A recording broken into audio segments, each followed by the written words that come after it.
সে যখন আদর করে তার নাতনিকে ডাক দেয়, সে তখন তার দিকে বড় বড় চোখ করে জম্বিদের মতো তাকায়। শুরুতে তার দাদু মনে করে যে তার নাতনি হয়তো তার সাথে মজা করছে, কিন্তু কিছুক্ষণ পরে সে আসলে তাকে কামড় দিতে চায়। আর তখন তার দাদু কোনো মতে নিজেকে বাঁচিয়ে নেয়। কিছুক্ষণ পরে যখন লিজিয়ং তার মাকে তার মেয়ের জম্বি হওয়ার কথা খুলে বলে, তখন সে কান্নায় ভেঙে পড়ে। টিভিতে তখন খবর বলতে থাকে যে আমরা সারা শহরের জম্বি ভাইরাস নিয়ন্ত্রণে নিয়ে এসেছি, আর যদি আপনাদের আশেপাশে কোনো জম্বিতে আক্রান্ত মানুষ থেকে থাকে তাহলে অবশ্যই আমাদেরকে জানানোর অনুরোধ রইল। এখন তারা সোয়াকে নিয়ে অনেক বেশি চিন্তায় পড়ে যায়। পরদিন সকালবেলা তারা একটা হসপিটালে তাকে নিয়ে আসে। সোয়াকে সে গাড়ির ভেতরে বসিয়ে হসপিটালের ভিতরে খোঁজ নিতে গিয়ে দেখে যে ওখানে একটা ছেলে জম্বি ভাইরাসে আক্রান্ত হয়েছে। সেজন্য সমস্ত ডাক্তাররা তার থেকে বাঁচার জন্য ভয়ে দূরে সরে আছে। আর ওই আক্রান্ত ছেলেটির মা সবার কাছে অনুরোধ করছে তার ছেলেকে চিকিৎসা করানোর জন্য, কিন্তু কেউ তাকে একটুও সাহায্য করছে না। আর একটু পরে ওখানে মিলিটারি চলে আসে। তারা এসে তখন ছেলেটিকে মেরে ফেলতে চায়, কিন্তু তার মা তখন তার ছেলেকে বাঁচানোর জন্য অনুরোধ করতে থাকে। আর এর একটু পরে ছেলেটি তার মাকেই কামড়ে দেয়। আর এরপর মিলিটারিরা তাদের দুজনকেই ওখানে মেরে ফেলে। এটা দেখে লিজিয়ং অনেক বেশি ভয় পেয়ে যায়, কেননা এখন যদি তারা তার মেয়েকে খুঁজে পায় হয়তো তাকেও তারা এভাবে মেরে ফেলবে। লিজিয়ং তখন ডিরেক্ট ওখান থেকে বাড়িতে ফিরে আসে। তখন লিজিয়ং দেখে যে তার মা কার সাথে যেন সোয়ার ব্যাপারে মোবাইলে কথা বলছে। লিজিয়ং তখন তার কাছ থেকে মোবাইলটি নিয়ে তাকে বোঝায় যে মা, আমরা সোয়ার কথা কাউকে জানাতে পারবো না, কেননা সরকার জম্বি ভাইরাসে আক্রান্ত মানুষদেরকে একে একে মেরে ফেলছে। এই কথা শুনে সে অনেক বেশি চিন্তায় পড়ে যায়। পরদিন সকালবেলা লিজিয়ং সিদ্ধান্ত নেয় যে মিলিটারির হাতে তার মেয়েকে মেরে ফেলার চেয়ে বরং সে নিজেই তাকে মেরে ফেলবে। তাই সে কুদাল দিয়ে তার বাড়ির পাশে একটা গর্ত করে। কিন্তু সে যখন তার মেয়েকে মারতে যায় তখন তার ছোটবেলার কথা তার মনে পড়ে যায়। সে নিজ হাতে কত আদর করেই না তার মেয়েকে বড় করেছে, তাই সে তখন তার মেয়েকে আর মারতে পারে না। এটা দেখে সোয়ার দাদু তখন বলে যে আমি ওকে মেরে ফেলি, কিন্তু লিজিয়ং তো তার নিজের মেয়েকে এভাবে মেরে ফেলতে দিতে পারে না। তখন তারা মা ছেলে দুজন ঝগড়া করছিল। তবে একটু পরে দেখা যায় যে সোয়া বাঁধন খুলে ওখান থেকে পালিয়ে গিয়েছে। এরপর তারা দুজন মিলে সোয়াকে খুঁজতে থাকে, কিন্তু আশেপাশে সবার কাছে জিজ্ঞেস করেও কোথাও সে তার মেয়েকে খুঁজে পায় না। তখন তাদের মনে পড়ে যায় যে যখন সোয়া ছোট ছিল তখন নদীর পাশে একটা ঘরে সে তার মায়ের সাথে খেলা করত। তাই তারা এখানে খুঁজতে এসে দেখে যে সোয়া এই রুমের ভেতরেই রয়েছে। লিজিয়ং তখন তার মাকে বলে যে সোয়া এখন পুরোপুরি জম্বি হয়ে যায়নি, কেননা ও ওর পছন্দের জায়গায় সময় কাটাতে পছন্দ করে। তখন তার মা বলে যে আরে না, তুই আসলে পাগল হয়ে গেছিস। কিন্তু লিজিয়াং তখন তার মেয়ে যে একটু হলেও সুস্থ আছে সেটা বোঝানোর জন্য তার প্রিয় গান চালিয়ে দেয়। আর সোয়া তখন ওই গানের তালে নাচতে থাকে। তখন লিজিয়ং আশা খুঁজে পায়, কেননা তার মেয়ে এখনো পুরোপুরি জম্বি হয়ে যায়নি। তারা তখন তাকে বাসায় নিয়ে আসে।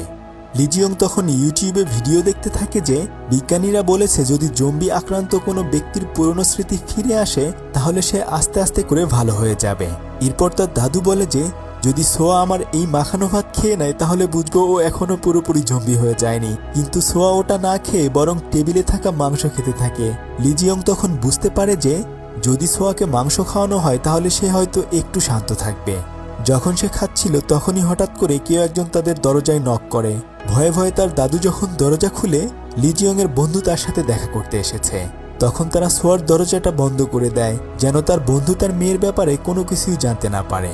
লিজিয়ং তখন কথা ঘোরানোর জন্য তাকে বলে যে চল আমরা বাইরে গিয়ে আড্ডা দেই, কিন্তু তার বন্ধু তখন তাকে বলে যে আরে বলিস না, বাইরে তো জম্বি ভাইরাস ছড়িয়ে পড়েছে, যে কোনো সময় বিপদ হতে পারে, কিন্তু সোয়া মামনিকে তো দেখতে পাচ্ছি না। লিজিয়ং তখন বলে যে সোয়া ঘুমাচ্ছে, কিন্তু ভেতরের কিছুর আওয়াজ শুনে সে যখন দরজা খুলে সোয়া আসলে খাবার খাচ্ছে, কিন্তু তার চোখগুলো তো জম্বির মতো হয়ে আছে। তখন তার বন্ধু বলে যে সোয়া একটু চেঞ্জ হয়ে গেছে তাই না? লিজিয়ং বুদ্ধি করে বলে যে হ্যাঁ, এখনো বড় হয়ে গেছে, সেজন্য এমন হয়েছে। সে তখন লিজিয়ং এর সাথে তাল মিলিয়ে হ্যাঁ হ্যাঁ বলতে থাকে। আর একটু পরে সে বলে যে দোস্ত থাক, আমি এখন বাসায় ফিরে যাই, পরে আবার তোর সাথে কথা বলবো। এই বলে সে বাইরে এসে মোবাইল বের করে মিলিটারিকে কল দিতে চায়। লিজিয়ং এসেই তার হাত থেকে মোবাইলটা নিয়ে বলে যে তুই এটা কি করছিস, আর ওকে মিলিটারির হাতে দিলে তারা ওকে মেরে ফেলবে, এটা আমি কখনোই মানতে পারবো না।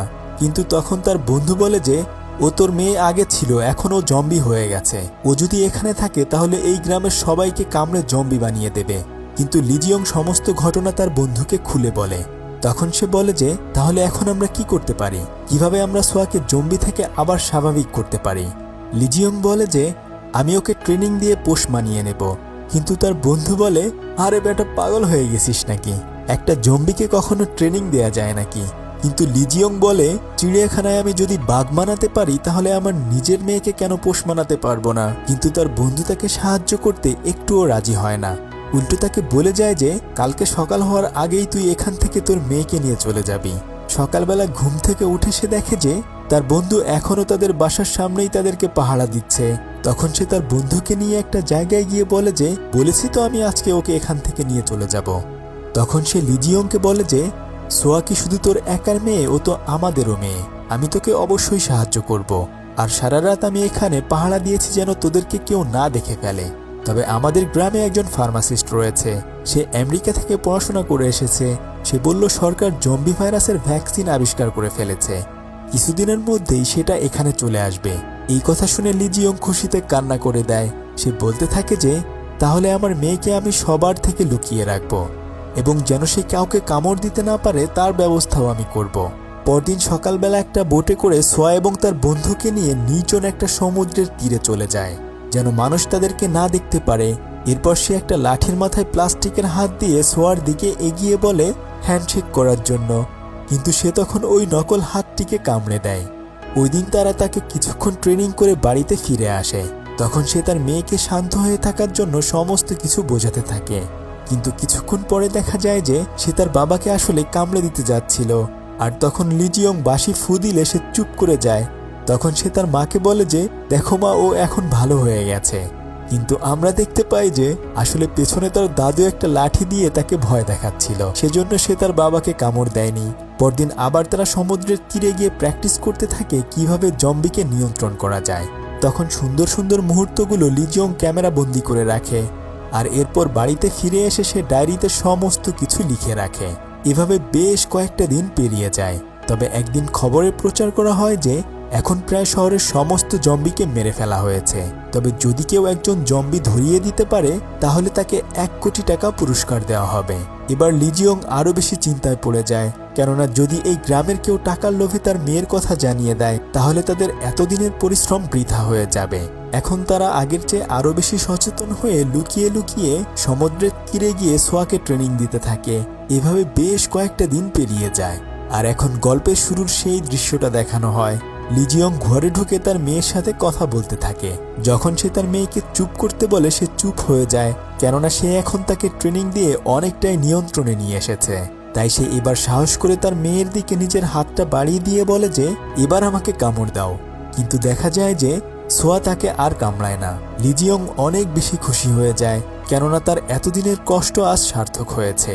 এর পরদিন সে তার মেয়েকে একটু একটু করে ছোট ছোট শব্দ শেখাতে থাকে, যেন সে বাইরে গিয়ে মানুষের সাথে মিশতে পারে। তবে কিছুদিন পরে যখন সোয়ার দাদু মোবাইলে মেকআপ ভিডিও দেখছিল তখন তার মাথায় একটা বুদ্ধি আসে। সে যদি সোয়াকে মেকআপ করে দেয় তাহলে তো বাইরে থেকে তাকে কেউ দেখে বুঝতেই পারবে না যে সে আসলে জম্বি হয়ে গেছে। লিজিয়ং তখন দোকানে যায় মেকআপ কেনার জন্য। তখন সে জানালা দিয়ে বাইরে তাকিয়ে দেখে যে তার মেয়ের বয়সী 2টি মেয়ে স্কুল থেকে বের হয়ে মজা করছে। এটা দেখে তার মন খারাপ হয়ে যায়, কেননা লিজিয়ং এর নিজের মেয়েও কয়েকদিন আগে এভাবেই হাসি খুশি ছিল। তবে কিছুক্ষণ পরে ওখানে তাদের টিচার ইয়ন চলে আসে, যাকে দেখেই লিজিয়ং লুকিয়ে পড়ে।